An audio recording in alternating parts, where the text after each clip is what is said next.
Chegamos então ao tópico 5 da nossa aula 9, o modelo dialogal da argumentação. Antes de começar a análise, vamos relembrar que o modelo que o Plantin retoma de Tuman, que dispõe da seguinte maneira, o esquema argumentativo. Então ele retoma o dado, que vai chamar de argumento, que leva a uma conclusão, mas que para chegar a essa conclusão, esse dado é suportado, ele é garantido por o que o Plantin vai chamar de lei de passagem. Então temos aí dado, informação, é algo conhecido do qual se pode tirar uma conclusão. A conclusão, ou é a posição também, é afirmar ou reivindicar algo em um contexto de contestação. A lei de passagem é uma validação que só pode ser efetuada por uma lei ou um superior hierárquico, ou também uma boa razão para agir ou para crer. Na construção do discurso argumentado, Plantin vai dizer que o proponente deve apresentar argumentos a favor da conclusão que ele sustenta, construindo assim o seguinte sintagma argumentativo. O proponente apresenta o argumento que deve sustentar, que leva a uma conclusão. No exemplo oferecido por Plantin, ele vai dizer o seguinte: a maconha não é mais perigosa que o álcool. Ora, o álcool não é objeto de nenhuma proibição total. Esse é o argumento, que vai levar à seguinte conclusão, ou posição. Legalizemos a maconha. Já a refutação e a contra-argumentação vai ser construída da seguinte maneira. O oponente mostra que o discurso do proponente é insustentável. Por um lado, ele refuta os argumentos do proponente e, por outro lado, ele contra-argumenta em favor de uma outra posição, que pode corresponder a uma opinião comum. No caso, o oponente constrói a refutação. O álcool faz parte de nossa cultura. Contra-argumento. Se você começa legalizando a maconha, daqui a pouco tem que legalizar tudo. A conclusão, não legalizemos a maconha.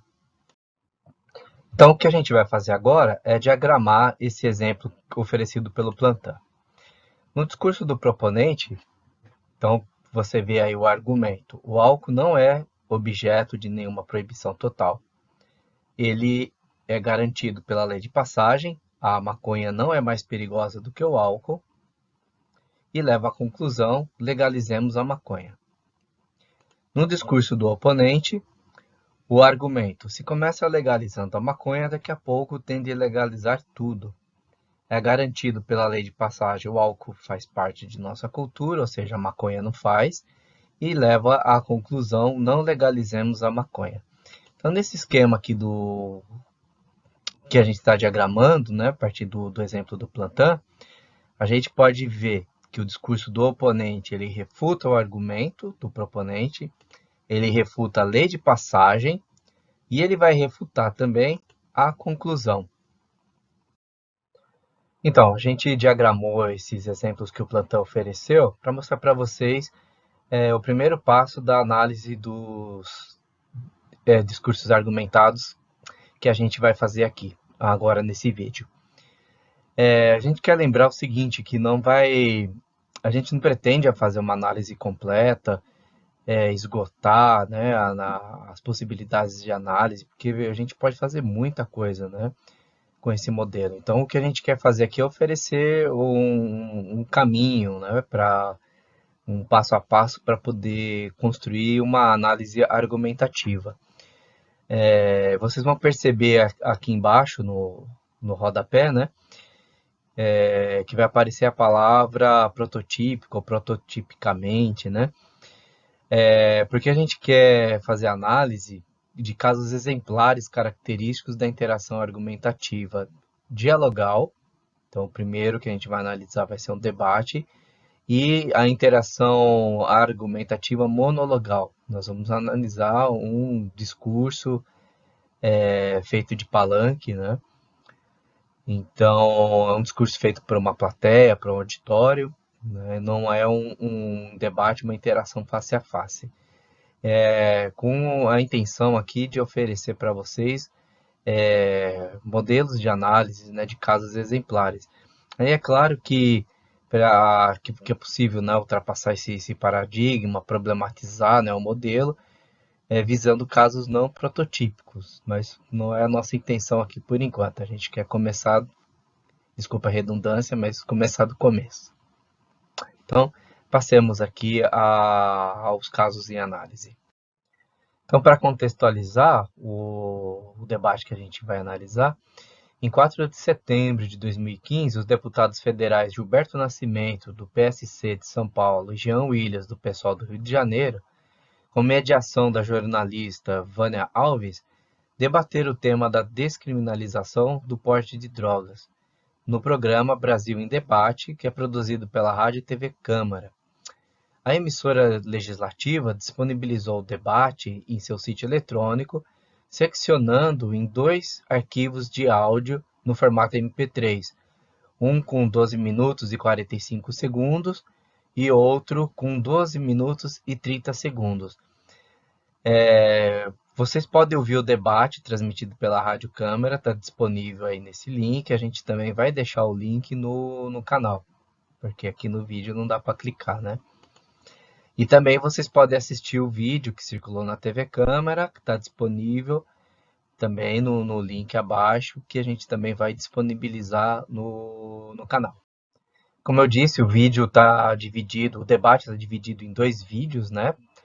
Então a gente vai fazer análise de uma sequência interativa, apenas de uma sequência interativa, na retomada do intervalo. Tá? Então, é a segunda parte do debate. Então, no início da segunda parte do debate, a jornalista Vânia Alves retoma o programa após o intervalo, situa novamente para o espectador o tema objeto do debate e nomeia os debatedores convidados do programa naquele dia, os deputados federais Gilberto Nascimento e Jean Willis. A mediadora do debate enuncia explicitamente a questão argumentativa. Ela diz: estamos de volta com o Brasil em debate, hoje discutindo se o país deve ou não legalizar o uso da maconha. Vocês percebam aí que a questão argumentativa está explícita, né? Deve ou não deve legalizar. E ela focaliza a questão transferindo o turno conversacional para o deputado Gilberto Nascimento. Então ela diz: deputado Gilberto Nascimento, o deputado Jean Willis levantou uma questão que eu coloco para o senhor. A legalização da maconha permitiria criar regras, inclusive restritivas, né? Por exemplo, proibir a condução de veículos ou coisa assim. O senhor não acha que isso seria mais efetivo do que hoje, que não há controle algum? Então, a jornalista entrega o turno para o deputado Gilberto Nascimento e vamos acompanhar aqui o áudio do próprio. O álcool hoje é proibido, mas como é que você controla isso? Você vai parar cada carro, em cada barreira, em cada momento, fiscalizar cada pessoa. Na medida que você vai facilitando isso e achando que todas as drogas passam a ser normais, você não tem daqui um pouco mais polícia, porque você vai ter, talvez, daqui por um policial ao lado de cada pessoa que entra dentro de um carro. Não é? Nós não temos mais condições para isso. Nós não temos condições para isso. Então, eu acho que, volto a dizer, eu acho que hoje legalizar seria, por exemplo, como se viu situações, por exemplo, em Washington. Daqui um pouco o menino vai fazer aniversário, ele leva um bolo de maconha para a escola. E os meninos daqui um pouco estão usando a mesma droga. Este é um problema que, volto a dizer, eu não tenho nenhuma ideia ou imaginação que num país como o Brasil, numa população com tanta carência, com tanto desacerto familiar, nós possamos legalizar as drogas. Isso seria o fim, isso seria um caos para a sociedade. E a sociedade, repito, não quer isso. Eu posso perguntar, a quem interessa isso? Então nós temos aqui um turno de fala do tipo pergunta e resposta. Então a gente precisa entender que o deputado Gilberto Nascimento está respondendo a pergunta que reproduz o seguinte ponto de vista defendido anteriormente, no bloco anterior, pelo deputado Jean Willis, na primeira parte do debate. Qual é? A legalização da maconha permitiria criar regras, inclusive restritivas, e seria mais efetivo do que hoje, que não há controle algum. Assim, a argumentação do deputado Gilberto Nascimento, ao construir um ponto de vista contraditório, oposto àquele defendido por Jean Willis, e retomado pela pergunta da mediadora Vânia Alves, assume o papel de oponente, apresentando como contradiscurso a tese, a conclusão de que legalizar a maconha é liberar o uso descontrolado das drogas e não seria mais efetivo, seria o caos.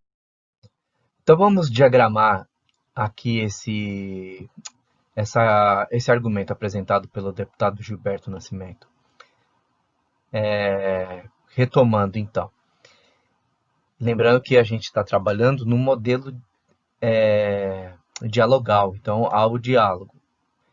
O deputado Jean Willis, a gente está diagramando aqui primeiramente o argumento dele, né, como proponente, que apresenta o argumento: a legalização da maconha criaria controles e regras restritivas de uso, que é garantido, um argumento garantido pela lei de passagem. A criminalização da maconha não permite controle do Estado, que leva à conclusão, portanto, logo deve-se legalizar a maconha. Então, na interação no diálogo com esse discurso do deputado Jean Willis, que vamos diagramar, que é apresentado o contradiscurso do deputado Gilberto Nascimento, o oponente, que será diagramado aqui. Então, ele apresenta o argumento: a legalização da maconha é liberar o uso descontrolado das drogas e não seria mais efetivo, seria o caos. Argumento este garantido pela lei de passagem: não há policiamento para controlar o uso legal da maconha, que leva, portanto, à conclusão de que não se deve legalizar a maconha. Então, nesses diagramas em diálogo, a gente observa o seguinte: o oponente refuta o argumento do proponente, que se a legalização da maconha criaria controles, né? O oponente diz: não há como controlar, né? Então seria liberar. Também refuta a lei de passagem, né? Que o argumento do proponente, a lei de passagem que a criminalização da maconha, ou seja, como está, né? Ela não permite o controle, porque não há regulamentação, né? Não permite assim o controle do Estado, então abrindo espaço para o tráfico. Então, a lei de passagem do oponente também refuta a lei de passagem do proponente, dizendo que não há policiamento para controlar o uso legal da maconha. Percebo aí que a lei de passagem do proponente entende controle como controle exercido pelo Estado, e a lei de passagem do oponente entende controle, no caso aí controlar, né, como o controle da polícia, exercido pela polícia. Então já percebemos aí que nessa refutação há uma disputa pelo sentido do que é controle, o que é controlar, a quem cabe o controle, né? Claro que quando é a polícia que controla é o Estado, né? Mas a gente consegue perceber que é diferente, né? É um controle de regras, de leis, né? No discurso do proponente, do oponente, limita-se ali à questão da repressão. Consequentemente, a conclusão do oponente também refuta a conclusão do proponente, né? Que vai concluir que não se deve legalizar a maconha. Vejamos agora, com mais detalhe, então, a argumentação do deputado Jean Willis, e vamos ouvir aqui. Deputado Jean Willis. A gente poderia começar se perguntando a quem interessa a proibição, né? Eu sempre digo que quando policiais corruptos e políticos demagógicos concordam, que não é o caso do Gilberto, mas eu estou falando de maneira geral, concordam que a proibição e a guerra às drogas é o caminho, alguma coisa tem de errado. Mas eu havia dito antes que esse debate exige que a gente seja honesto intelectualmente, que a gente perceba a complexidade da questão. Em primeiro lugar, não se trata de liberação. Ninguém está demandando pela liberação das drogas. Se há uma liberação, é a que existe atualmente. Qualquer droga pode ser consumida, tanto a lícita quanto a ilícita. Ela já está liberada de qualquer controle. Qualquer pessoa que queira comprar maconha, compra, onde quer que seja, sem nenhuma regulamentação, sem nenhum controle sobre o produto, sem saber da procedência. Ou seja, a gente não pode regulamentar e, ao mesmo tempo, ela é largamente consumida. O consumo só aumentou. Apesar de todos os custos com a guerra às drogas, da gente financiar armamento das polícias, ampliar o efetivo policial, da gente prender pessoas, nós já somos a quarta população carcerária do mundo. O consumo não caiu. As pessoas continuam consumindo. Então, essa política é falida, e não sou eu que estou dizendo. O Jean Willis, ele ocupa bastante o turno dele, né, o turno de fala dele. Então a gente vai passar aqui e continuar. Fernando Henrique Cardoso, que foi presidente desse país e conduziu a guerra às drogas, junto com Bill Clinton e com o presidente do México e da Colômbia na época, que eram rotas do narcotráfico, hoje compõe um grupo de notáveis que veio ao mundo dizer: nós falhamos, nós falimos. O dinheiro que empregamos na guerra às drogas foi um dinheiro jogado no ralo, porque o tráfico não perdeu força, muito pelo contrário, o tráfico lavou seu dinheiro, se infiltrou em diversas instituições e continua lucrando enormemente com a proibição. E a guerra tem produzido um número de mortes assustador e um número de encarceramentos. Esse é o primeiro ponto que eu queria considerar. Então não se trata de liberação, se trata de legalizar e regulamentar o que hoje está liberado de qualquer controle. Depois nós temos que tratar pessoas que fazem uso problemático, e nem todas as pessoas fazem uso problemático, como doentes, como doentes. Elas têm direito à saúde, elas não têm que ser encarceradas por fazerem consumo de uma droga, ainda que a droga seja nociva para ela. O álcool é uma droga nociva para as pessoas, mas as pessoas têm a liberdade individual de consumirem álcool nas suas casas, de comprarem álcool legalmente, de pagar impostos ao Estado, e o Estado aplicar esses impostos em campanhas de prevenção ao álcool, inclusive proibindo a propaganda de álcool na TV. A gente não conseguiu ainda proibir propaganda de álcool, mas conseguimos proibir propaganda de tabaco, graças ao fato do tabaco ser legalizado. As pessoas sabem que o cigarro produz câncer e outros males, como efizema pulmonar. O Ministério da Saúde pôde colocar essa informação na carteira de cigarro, porque o tabaco é uma droga legalizada e a gente já reduziu bastante o consumo de tabaco, graças a essas campanhas. Então a legalização é o melhor caminho do que deixar como está. A gente vai fazer análise até o trecho intermediário ali. Esse é o primeiro ponto que eu queria considerar. Então ele fecha o argumento e conclui. Então, portanto, né, do Jean Willis, não se trata de liberação, se trata de legalizar e regulamentar, etc. Depois ele traz um outro argumento, que é a questão da saúde, vai trazer o exemplo do álcool, né, que refuta, inclusive, o argumento, né, do deputado Gilberto Nascimento, que também fala do álcool, né? E aí vocês vão perceber que, se nesse discurso do Jean Willis, ele também entende que o álcool ele passa pela regulamentação, no discurso do Gilberto Nascimento, o uso do álcool, né, na situação hipotética que ele cria se o álcool fosse proibido, né, que teria que haver policiamento, né, para cada pessoa, em cada lugar, né. Então, como vocês vão perceber, acaba se repetindo nessa estrutura, então por isso que eu não vou analisar essa parte, depois nós temos de tratar as pessoas do uso problemático, né? Para a gente não se estender muito aqui, tá? Então vamos prosseguindo.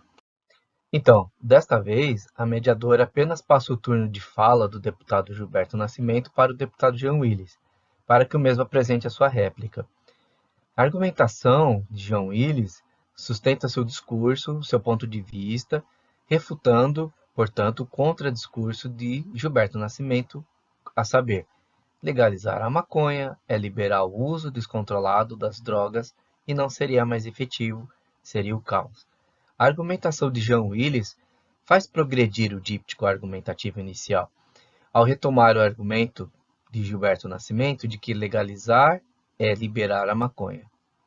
para construir a partir desse argumento a sua crítica e então o seu contradiscurso, passando então ele a assumir o papel actancial do oponente. Então a gente vai observar que nessa passagem não se refuta a lei de passagem, porque a lei de passagem na argumentação de John Willis deve garantir a razão pela qual a legalização não é liberação da maconha. Então, mostraremos no diagrama a introdução de um apoio a essa lei de passagem. É uma argumentação diferente daquela que a gente viu anteriormente, como fizemos na apresentação do argumento do Gilberto Nascimento em oposição ao argumento de John Willis, né? Então, primeiro a gente retoma aqui, na verdade, né, o argumento de Gilberto Nascimento, né? Lembrando que é um diálogo, né? Então, eles vão trocando as falas, né? Só para lembrar, então, o argumento é legalizar a maconha, liberar o uso descontrolado das drogas, não seria mais efetivo, seria o caos. Isso é sustentado pela lei de passagem. Não há policiamento para controlar o uso legal da maconha, né? E serve à conclusão de que não se deve legalizar a maconha. Então, o discurso do oponente, né, o deputado John Willis, vai trazer o seguinte argumento: legalização não é liberação, né? Porque ele já vai refutar o argumento anterior, né, o argumento do proponente, de que legalizar é liberar. Então, a polêmica passa a ser em torno do sentido de legalizar, né? O que é legalizar? A lei de passagem, a maconha já está liberada, né? Então, legalização não é liberação. Por quê? A maconha já está liberada. Então, vai liberar o quê? Nesse caso, a gente se pergunta, não vai refutar a lei de passagem do proponente? Não. Aqui ele vai, então, ele precisa apresentar uma razão do porquê a maconha já está liberada. Então, aí ele vai apresentar um apoio a essa lei de passagem e abre aí um novo esquema argumentativo. Então, seria o argumento de que a guerra às drogas faliu, não deu certo, né?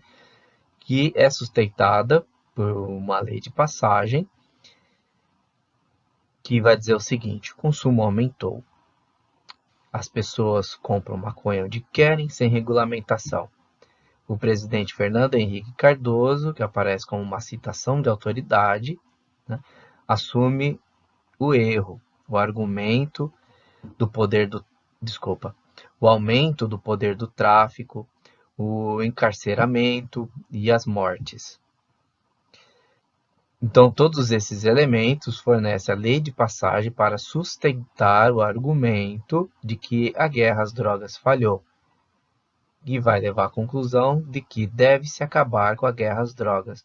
Então, esse esquema argumentativo todo ele serve como apoio à lei de passagem. A maconha já está liberada. E aí, por sua vez, vai sustentar o argumento: a legalização não é liberação, portanto, conclui-se que deve-se legalizar a maconha. Podemos ver como o apoio abre um novo esquema argumentativo mínimo para garantir a lei de passagem do oponente, que não refuta diretamente a lei de passagem do proponente, como havíamos comentado agora. Fora isso, podemos ver também como o diagrama de Tullman pode funcionar no modelo dialogal da argumentação numa interação prototipicamente dialogal, como é o debate. A interação, também podemos ver a interação entre a construção do discurso argumentado e a refutação e a contra-argumentação constitutivas do contradiscurso. Também podemos ver a oposição entre o discurso e o contradiscurso, ou seja, entre respostas contraditórias e opostas a uma mesma questão argumentativa. Então, uma vez observado o esquema argumentativo, né, na interação, no diálogo entre os dois debatedores, a gente pode passar a olhar outros aspectos da argumentação que complementam o modelo dialogal da argumentação do Plantin. É também importante observar, analisar as esquematizações que são projetadas pelos atores sociais da argumentação. Bom, Plantin adota em seu modelo o conceito de esquematização de Grise, que é uma representação discursiva daquilo que se trata. Ou seja, uma esquematização é um discurso que constrói um mundo coerente e estável, apresentado ao interlocutor como uma imagem da realidade.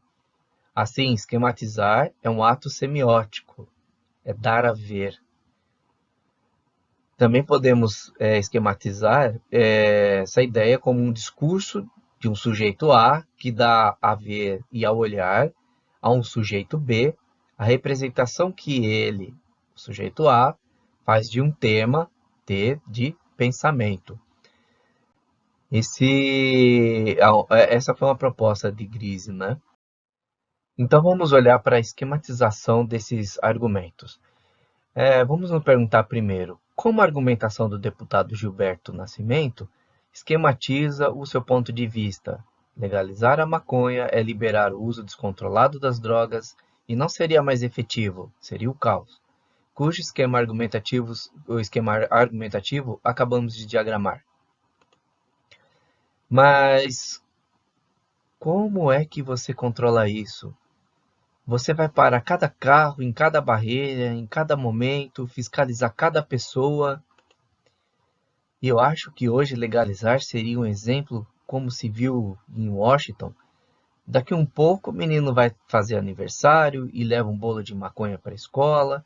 E os meninos daqui um pouco estão usando a mesma droga. Outra esquematização.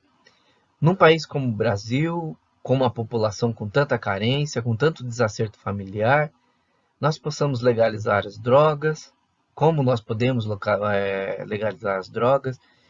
Isso seria o fim, isso seria um caos para a sociedade. Bom, vamos ficar só com essas três esquematizações e para perceber o seguinte, né? Que elas oferecem ao interlocutor distintas representações do controle, do que é controle. Pois a polícia não pode parar cada pessoa. Essa é uma esquematização, é uma representação de mundo que é dada ao interlocutor para ele concretizar e compreender esse esquema mínimo, né, argumentativo que é apresentado. Então a polícia não pode parar cada pessoa, as crianças vão usar droga porque comeram bolo de maconha na escola. Então você vê aí a causa e consequência. Ao desacerto familiar, isso segundo o discurso do argumentador. Mas as drogas gerariam o caos para a sociedade. E como a argumentação do deputado Jean Willis esquematiza o seu ponto de vista, a legalização não é a liberação da maconha, porque já está liberada. Então vamos apresentar também três esquematizações.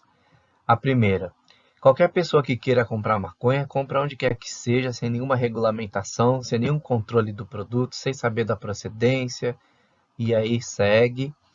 Uma segunda esquematização, os custos com a guerra às drogas, financiar armamento das polícias, ampliar o efetivo policial, prender pessoas, quarta população carcerária do mundo. E a terceira, Fernando Henrique Cardoso conduziu a guerra às drogas junto com Bill Clinton e com o presidente do México e da Colômbia na época. E hoje, veio ao mundo dizer, nós falhamos, nós falimos. Dinheiro jogado no ralo, o tráfico lavou seu dinheiro, se infiltrou em diversas instituições e continua lucrando enormemente com a proibição. E a guerra tem produzido um número de mortes assustador e um número de encarceramento. Bom, essas três esquematizações, elas oferecem representações da seguinte ideia. Drogas liberadas causando danos à população, né? Devido ao desperdício do erário, fortalecimento do tráfico, mortes e encarceramento recordes, né? E, com tudo isso, o consumo em alta. Então, aí o que a gente pode tirar dessa relação interativa, dialogal, entre as esquematizações oferecidas pelos atores da argumentação, os deputados Gilberto Nascimento e Jean Williams.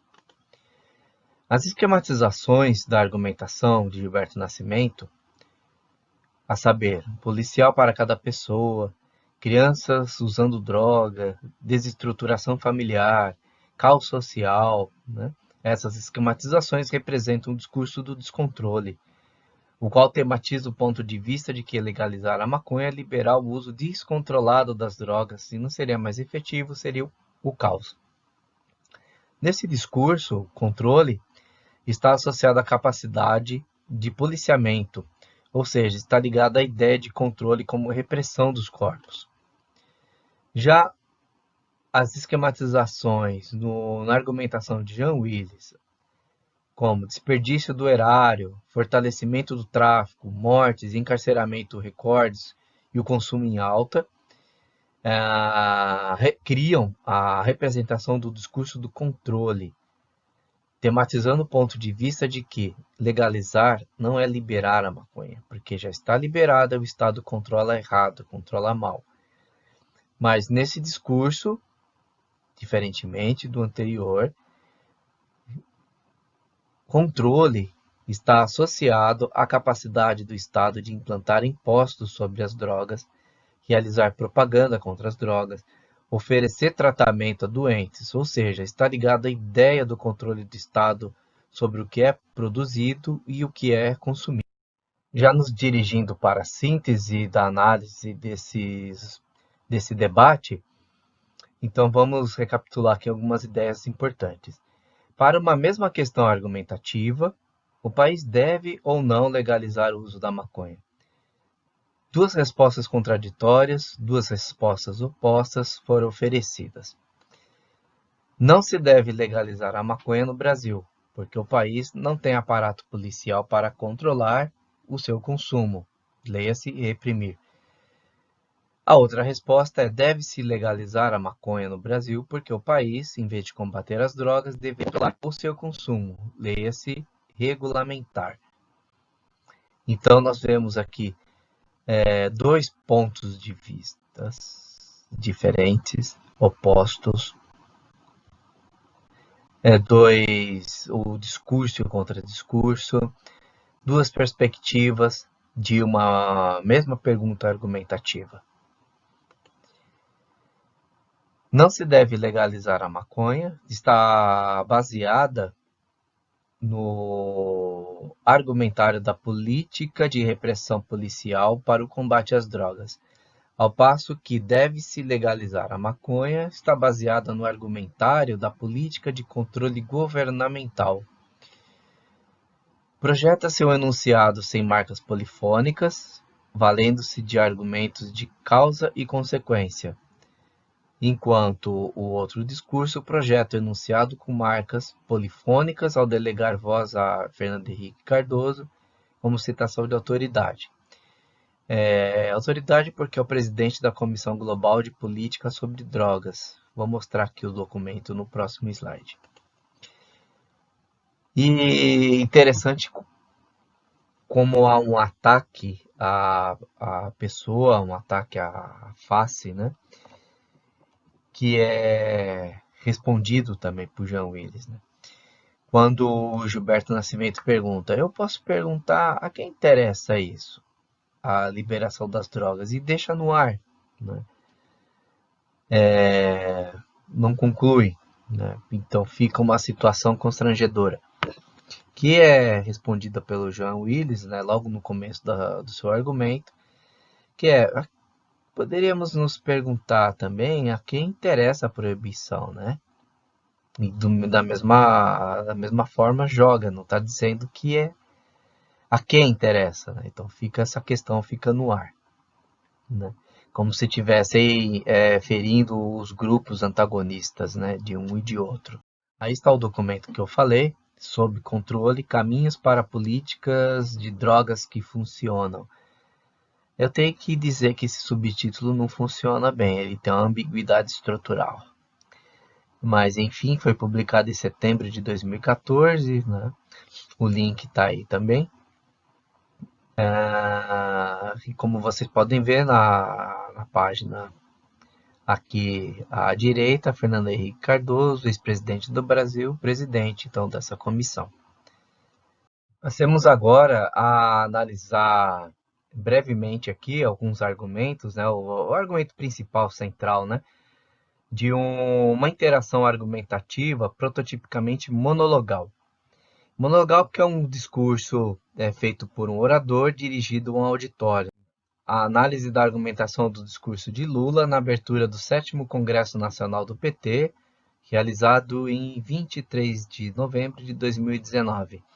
A íntegra do discurso está disponível aqui no site do Brasil de Fato, tem o link.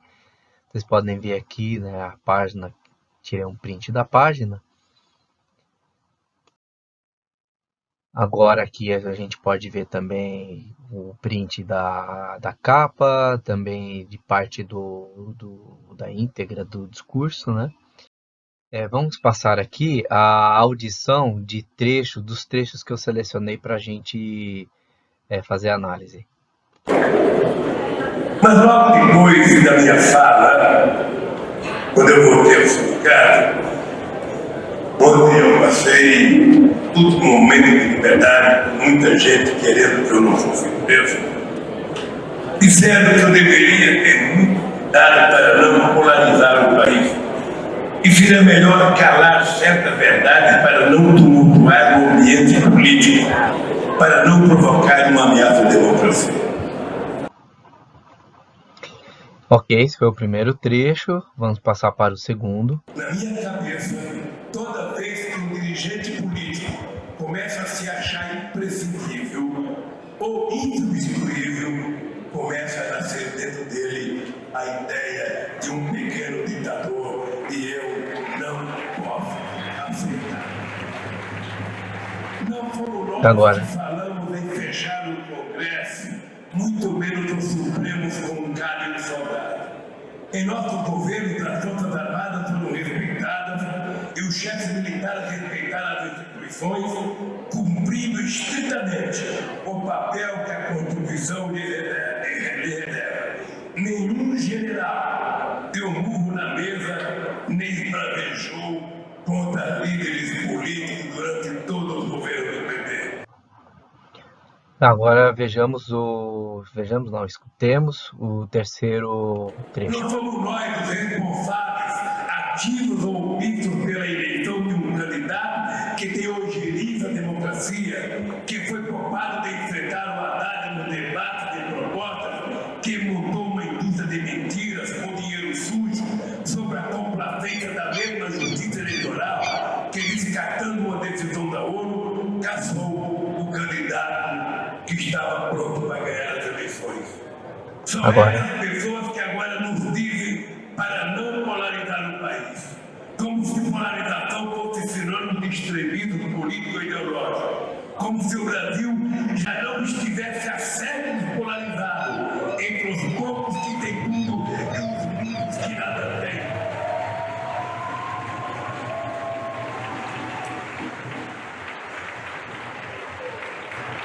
Como se fosse possível se opor a um governo de destruição do país, do direito da liberdade e até da civilização. Então, esse argumento. Disseram que eu deveria ter cuidado para não polarizar o país, que seria melhor calar certas verdades para não tumultuar o ambiente político, para o PT não provocar uma ameaça à democracia. A presença do discurso citado na forma do discurso indireto delega uma voz alheia à voz do locutor Lula, voz que é incorporada ao seu sistema enunciativo, pessoa, tempo e espaço, que fica borrada, mas que está ali presente. É a introdução do ponto de vista do não polarize, não questione o governo eleito. Essa voz é simulada pelo locutor Lula para ser apresentada como o discurso do proponente a ser questionada pelo contradiscurso do oponente, que oferece as seguintes esquematizações. Não fomos nós que falamos em fechar o Congresso, muito menos o Supremo com um cabo e um soldado. O discurso do Lula é todo construído em cima da polêmica em torno da polarização, né? Polariza ou não polariza, né?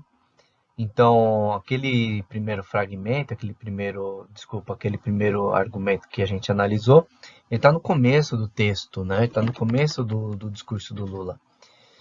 Agora, esse outro que a gente vai olhar, ele já está se encaminhando para o final, né? Então, ele vai passar o discurso todo discutindo essa questão da polarização, né?